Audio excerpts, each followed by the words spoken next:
اور آج ہم ایک بہت امپورٹنٹ ٹاپک پہ بات کر رہے ہیں، وہ ہے ڈانس. اور اس کے لیے ہم نے بلایا ہے اپنے ساتھ محسن بابر صاحب کو، جو ہمارے پاس موجود ہیں اس وقت. لیکن آرٹس کا ایک فارم ایسا ہے جو پاکستان میں جس کو اپنا وہ مقام نہیں مل سکا جو ملنا چاہیے. دیکھیے، مقام مل نہیں سکا، مقام تھا، مقام ختم کیا گیا. کچھ وقت سخت بھی آیا، لیکن اس سخت وقت نے بہت کچھ سکھایا.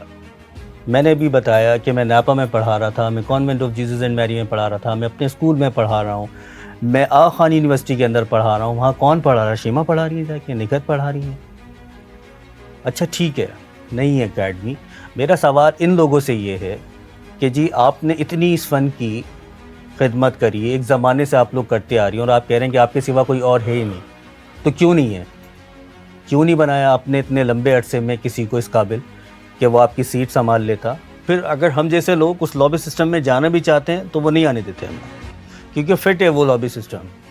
آپ اس سے باہر نکل ہی نہیں سکتے، نہ وہ آپ کو اندر آنے دیں گے اور نہ ہی آپ اندر جا کے کچھ کر سکتے ہیں. تو پاکستان جو ہے اس میں کوریوگرافی کو ایک الگ ہی طرح سے دیکھا جاتا ہے. آپ نے فلموں اور ٹی وی پہ دیکھا ہوگا کہ وہ کوریوگرافی نہیں ہوتی، بس وہ ڈانس ہوتا ہے. جہاں پہ یہ سب پڑھایا جا رہا تھا، light designing, costume designing, set designing, dance and ایوری تھنگ، ان تمام تر چیزوں کو انہوں نے اس ادارے سے باہر کر دیا کہ اس کی ضرورت نہیں ہے.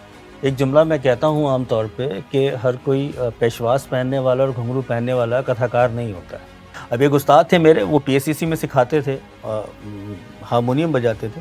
تو ان سے بڑی مشکل ضد کر ایک لمبا عرصہ میں ان سے ضد کر کے لگا تھا کہ استاد شکر ڈوری لکھوا دی. شکر ڈوری وہ پڑھنت ہوتی ہے جو گنڈا بندائی کے وقت پڑھی جاتی ہے، تو وہ نہیں دیتے تھے مجھے. تو میں نے ان کو کمرے میں لاک کر دیا تھا. میں نے استادوں کے پاس بیٹھا ہوں، مجھے پتہ ہے کہ تالے کتنی ہیں، الٹی کون سی ہے، سیدھی کون سی ہے. 16 سے گنوں تو 3 تک آتے ہوئے کتنی تالیں آئیں گی، 64 پہ جاؤں تو کتنی تالیں آئیں گی، ان کے بیج کیا ہے، ان کی خالی بھری کیا ہے، وہ تمام تر چیز. اب بات یہی، تمام تر چیزیں جب بچوں کو پتہ ہی نہیں ہے تو وہ کس چیز کے اوپر بات کر سکتے ہیں؟ وہ صرف بات کریں گے 1 2 3 4، بس 4 کے بعد گنتی بھی ختم ہو جاتی ہے.